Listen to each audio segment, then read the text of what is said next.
आज सभी बच्चे पढ़ेंगे घातांक एवं घात, एक्सपोनेंट एंड इंडेक्स पावर्स। सबसे पहले हम लोग जानेंगे कि अगर कोई भी आधारी राशि x है और उसका पावर n है तो इसमें ये जो होता है ये आधार होता है और ये जो होता है ये घातांक होता है। क्योंकि घातांक का मतलब है घात पर अंक, लेकिन ये इसको हम लोग घात ही बोलेंगे, घातांक में अंक आ जाता है। तो सबसे पहले देखिए हम लिखते हैं 2 का पावर 5। इसमें आधार मेरा क्या हुआ, आधार 2 हुआ और घातांक क्या हुआ 5 हुआ। ठीक है, सबसे पहले हम लोग सूत्र जानेंगे। पहला सूत्र है x का पावर m गुना x का पावर n। x के पावर m गुना x के पावर n मतलब x के power m plus n। Example से समझते हैं, जैसे 5 का पावर 3 या घात 3 गुना 5 के पावर 4। इसमें क्या होता है कि जब आधारी राशि हमारा बराबर होता है तो क्या होता है, ये हमारा आपस में इसका घात जुड़ जाता है। तो मेरा कितना हो गया 5 का पावर 7। ये पहला सूत्र हुआ एग्जाम्पल के साथ। इसमें कुछ भी हो सकता है, कोई कुछ भी हो सकता है। जैसे मान के चलिए कि m का पावर l गुना m का पावर n, तो इसको हम कैसे लिखेंगे m l प्लस n। ये समझ लेना है, इसमें कुछ भी हो सकता है। दूसरा सूत्र है x के पावर m भागा x का पावर n। इसका मतलब हुआ कि x का पावर m बाई x का पावर n बटा।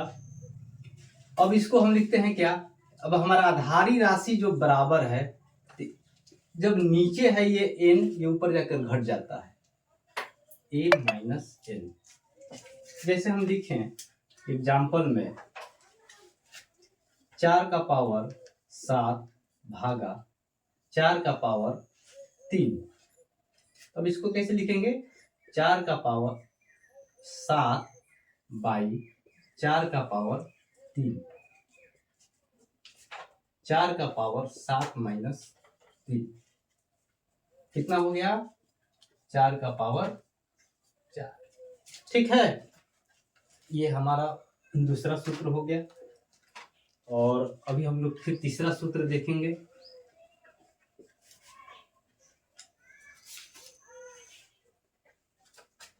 x का power m whole power n। इसमें क्या होगा कि जब भी हमारा होगा तो ये आपस में गुणनफल में आ जाएंगे, x के पावर m गुना n। एग्जाम्पल से समझते हैं, 2 का पावर 3 पावर 5। इसका मतलब क्या हुआ, 2 का पावर 3 गुना 5, 2 का पावर 15। ये हमारा तीसरा हो गया।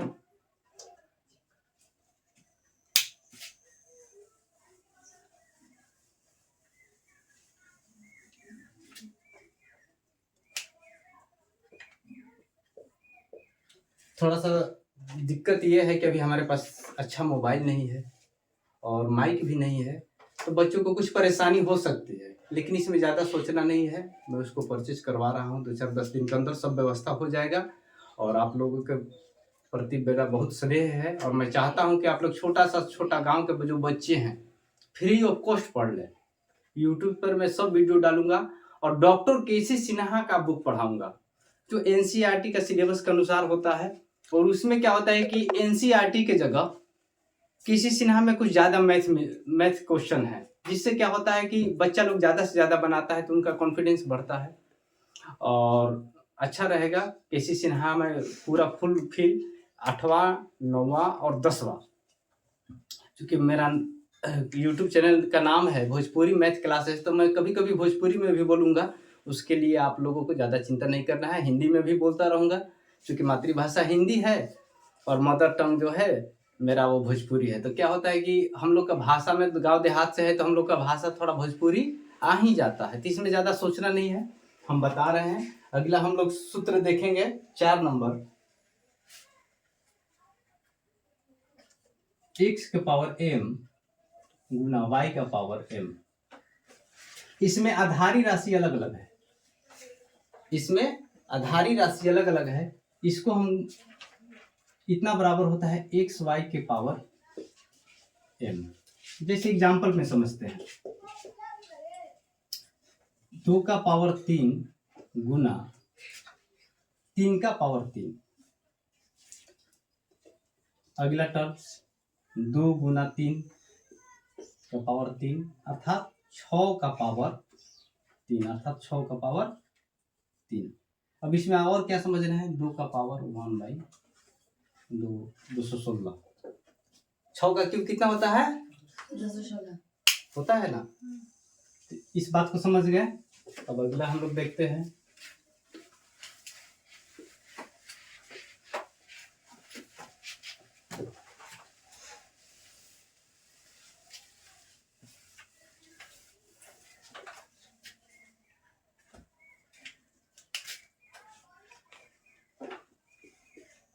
a का पावर 0 इक्वल टू 1। ये सूत्र होता है a का पावर 0 इक्वल टू 1। एग्जाम्पल में कोई भी अंक हो, कोई भी चर राशि हो, कोई भी अंक हो या कोई भी चर राशि हो, जैसे मान लीजिए कि लिख दिए 100 का पावर 0, इसका मतलब क्या हो गया 1। चाहे हम इसको लिख दिए 53 का पावर 0, इसका भी मतलब हुआ 1। अगर कोई लिख दिया 3 का पावर 0 गुना 2 का पावर 0 गुना 10 का पावर 0, इसका मतलब क्या होगा 3 का पावर 0 का मतलब 1, इसका भी हो गया 1 और इसका भी हो गया 1 अर्थात 1। समझ में आया। अगला है 6 नंबर, a का पावर m बटा b का पावर m। इसमें क्या होता है a बटा b का पावर m। जैसे एग्जाम्पल देखते हैं, 2 का पावर 3 बटा 3 का पावर 3, इसका मतलब क्या होगा कि 2 बटे 3 का पावर 3 अर्थात 2 का पावर क्यू है तो इसका मतलब 8 हो गया और 3 का पावर क्यू है तो कितना हो जाएगा 27। इतना आप लोग कल आज देखिए। उसके बाद आज आपको अलजेब्रा का एक सूत्र बताने वाला हूँ, a प्लस बी का होल स्क्वायर। हमारे जो है समाज में है, हम लोग गांव देहात में होते जितने भी गार्जियन हैं तो सबसे पहले यही पूछते हैं, अगर आप पढ़ते हैं कहाँ क्या पढ़ते हैं तो मैथ, तो आप ये बताइए कि a प्लस बी का होल स्क्वायर क्या होता है।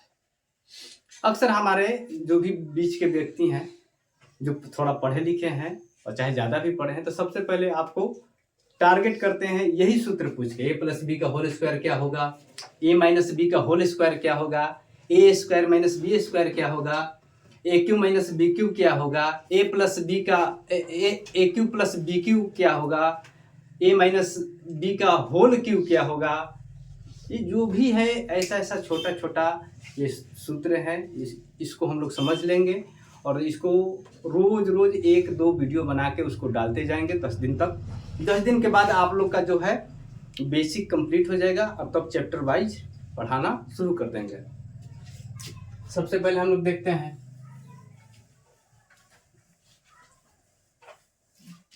अभी हम आप लोगों को पढ़ाएं घातांक का नियम, x का पावर m गुना x के पावर n।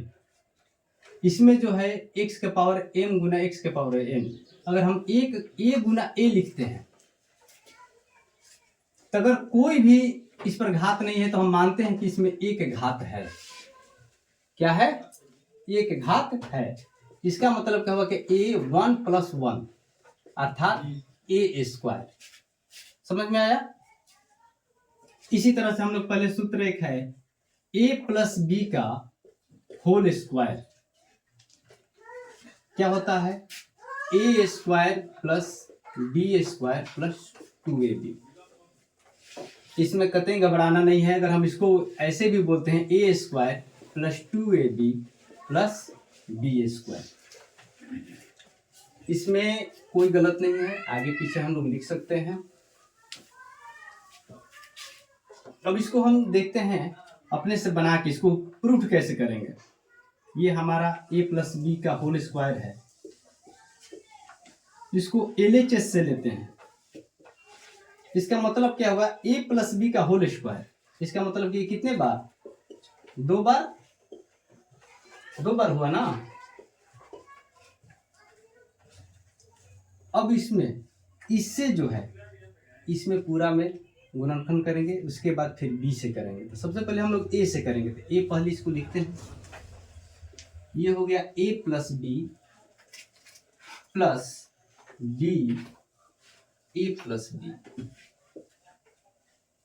अब इसको गुणनखंड करेंगे तो ये हो जाएगा a स्क्वायर प्लस ab, ये हो गया ba और प्लस b स्क्वायर। एक बात हम समझेंगे जिसको हम क्रम विनिमय रूल कहते हैं। क्रम विनिमय रूल, क्रम विनिमय रूल अनुसार हम लोग समझेंगे क्या कि AB बराबर BA होता है। 8वां क्लास में पूछ दिया जाता है हमेशा, साहचर्य नियम क्या है, क्रम विनिमय नियम क्या है। हम लोग क्रम विनिमय नियम के अनुसार क्या समझेंगे कि AB बराबर BA। इसको आगे हम समझते हैं A स्क्वायर प्लस AB। क्रम विनिमय रूल के अनुसार हम लिख सकते हैं, इसको भी AB लिख सकते हैं और इसको B स्क्वायर लिख सकते हैं। अब मेरा क्या हो गया A स्क्वायर, AB और AB, एक व्यक्ति और एक व्यक्ति मिलकर कितना हुआ, दो व्यक्ति। और एक बात समझ लेना है, A गुना A हुआ तो मेरा A स्क्वायर हुआ, क्यों, इसमें कुछ नहीं है तो इसका घात 1 है, इसका भी घात कितना है, 1 है। ये हो गया हमारा क्या 1 + 1 अर्थात A स्क्वायर। लेकिन अगर हमारा यही चीज ऐसे रहे A प्लस A, ये हमारा कितना हो जाएगा 2। ठीक है, किसी को दिक्कत। इसमें हो गया मेरा क्या A स्क्वायर का A स्क्वायर हो गया और AB और AB क्या हो गया 2AB और प्लस B स्क्वायर। क्लियर, ठीक है। इतना बात को पहले हम लोग समझ लें और फिर हम कल वीडियो डालेंगे, क्योंकि आज टीचर्स डे है। और हालांकि हम टीचर डे नहीं मना रहे हैं, ऐसा है कि मेरा ये जो बाल है ये मेरा कल बाल भी नहीं रहने वाला है, इसलिए कि हमारे बड़े पिताजी हैं वो एक्सीडेंट में एक्सपायर कर गए हैं, इसलिए थोड़ा सा हर काम में डिले हो रहा है। उसके लिए कोई चिंता नहीं है। आप लोग ऐसा कीजिए कि आज का जो पढ़ाएं इसको समझिएगा और कमेंट से पूछ लीजिएगा कि भैया कहाँ कैसे हुआ, मैं फिर से इसको समझा दूंगा। अगर किसी को समझ में नहीं आया, अब बेसिक से जानेंगे। घातांक का जो सूत्र लिखवाए हैं उसको एक बार देख लीजिए, कल से हम घातांक और बताएंगे और धीरे धीरे थोड़ा बहुत घातांक का जबरा जब आप पढ़ते हैं तो ऐसा लगता है कि नहीं एक दूसरे से सब मिला हुआ है और उसी में क्या होता है कि तैयारी ढंग का होता है। ये नहीं है कि आप सिर्फ घातांक जान जाएंगे तो अलजबरा नहीं जानेगा। अगर घातांक अच्छा से पढ़ेंगे तो अलजबरा का अनुभव होने लगेगा, अलजबरा अच्छा से पढ़ेंगे तो घातांक का अनुभव होने लगेगा। ठीक है, ओके। जय हिंद, जय भारत और लाइक सब्सक्राइब कीजिए। ओके।